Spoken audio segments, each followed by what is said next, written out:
వెంకటాచలం వెడితే 50 మాటలు వెంకటేశ్వర స్వామి వారి దర్శనం చేయడమే ప్రధాన ప్రయోజనంగా పెట్టుకుంటున్నాం. కానీ అసలు స్వామి పుష్కరిణి గురించి మీరు స్కాంద పురాణంలో చదివితే మీరు ఆశ్చర్యపోతారు.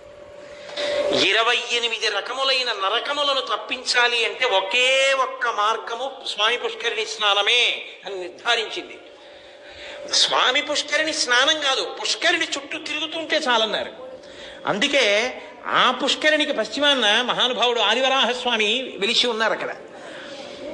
అటువంటి గొప్ప పుష్కరిణి ఆ పుష్కరిణి, అందులోకి అన్ని తీర్థములు వచ్చి చేరుతాయి. అందుకే స్వామి పుష్కరిణి స్నానం, సద్గురోహ పాదసేవనం, ఏకాదశి వ్రతం చాపి త్రయం అత్యంత దుర్లభం.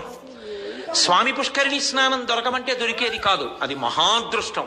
ఉన్మాదులకు కూడా స్వస్థత పొందుతారు పుష్కరిణి స్నానం చేస్తే అంటారు. స్వామి పుష్కరిణి స్నానం సద్గురోహ